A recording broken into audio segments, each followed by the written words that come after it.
Hello, my name is Andrew and welcome back to Maine Focus. This time, I think I have my audio set up correctly. In today's video, we're going to be discussing the exposure triangle and how aperture plays a part in that.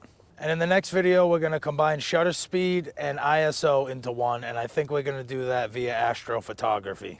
I think that'll give me the best results. The exposure triangle consists of three different things to comprise whether your images are too dark or too light or perfectly exposed. The first one that I'm going to talk about is your aperture. That is the opening inside your lens.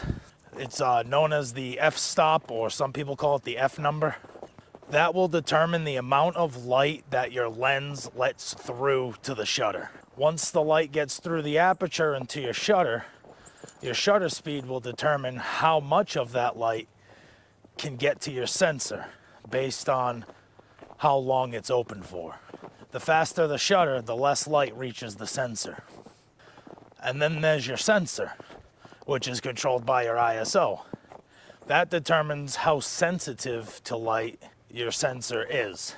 A low ISO will allow your sensor to gather less light, and a high ISO will allow it to gather more light at the cost of what's known as digital noise.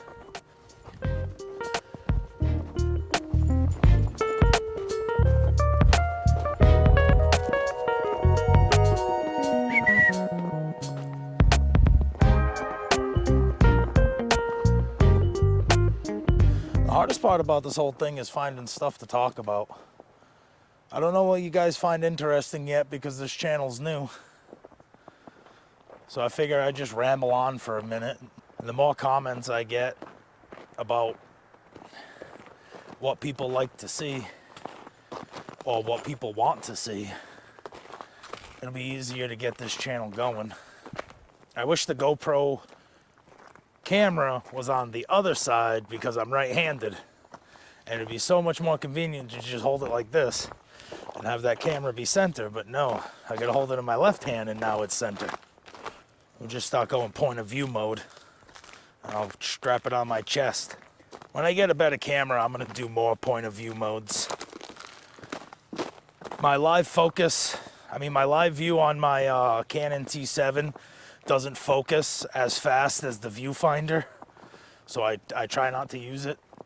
I would rather lay down on the ground than miss a photo because it didn't focus in time. I'm just waiting to get to like an open field area. I'll set up the tripod, put the GoPro on the tripod, and then we'll discuss the aperture settings and how that pertains to the exposure triangle. But today we are out here with Luna and Hazel of the Wrinkle Squad. They enjoy our hikes even more so in the winter. They can't get enough of it. And like I said in previous videos, when all else fails, they're the perfect photo subject. So there is never a failed mission when taking the dogs out for photography scouting.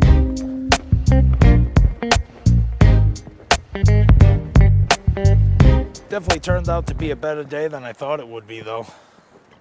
I woke up this morning and it was like 20 degrees out. It's close to 40 now.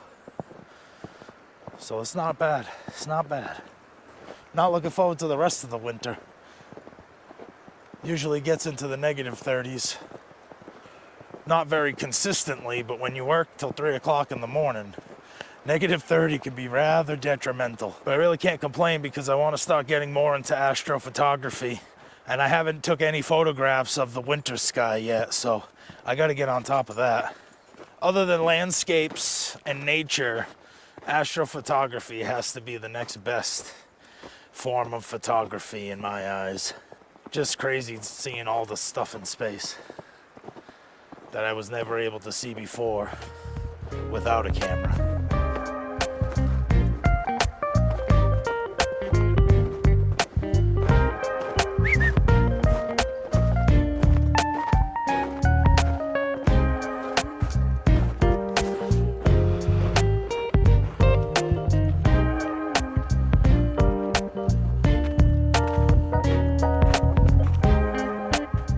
Lower f-stop The wider the opening will give you a blurry background, also known as bokeh. That is a Japanese word used to describe the unfocused nature of the background. So a lot of portraits wind up having a slightly blurry background, and you achieve that by having a lower f-stop on your camera. When doing things like landscape photography, and you want your whole scene in focus and you don't want anything blurry, that's when you would go to a higher f number, somewhere around f8 or higher. A lot of landscape photographers choose around f11, but it all depends on your lens. Every lens is different. So when you get your lens, your first thing you should do is do a test on each of the portions of the triangle. Set something up in the distance, about like 8 feet away. Start with your lowest aperture of the lens and then work your way up to the highest aperture. You don't have to hit every number, but every other number or every third number, that'll get you an accurate result on where your lens has the best focus range.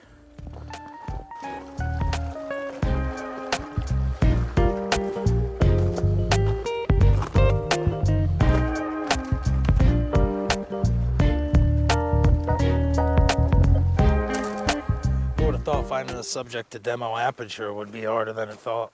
There's a million things that I can make this demonstration on. It's just I want to kind of keep it photogenically appealing. I can take a picture of a stick and then get by with just showing that. But I mean, in all honesty, I don't think you guys came here to see a stick. You can go to my dog's channel for that kind of stuff.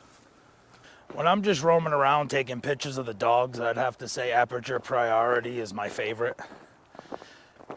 I don't have an auto ISO. I usually keep that below 800 depending on my lighting. I like to aim for about 100 to 200. Aperture Priority is good because you could set your aperture to what you want and your shutter speed will fluctuate to allow the correct amount of light into your photo, onto your sensor.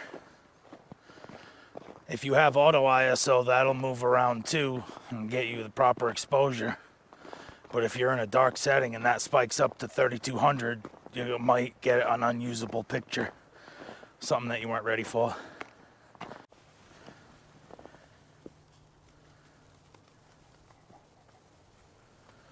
The aperture also determines your depth of field.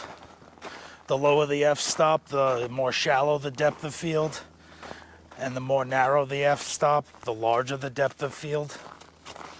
What the depth of field is, it determines how much of your scene is in focus from front to back. I found a merry-go-round.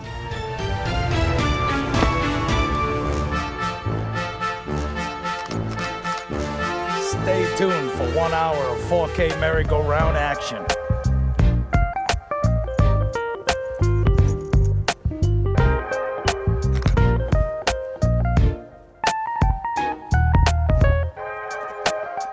In this example, we're in Aperture Priority mode with an ISO of 200, and I am going to start off with an aperture of f1.8 as that's the widest that the 50 millimeter will allow.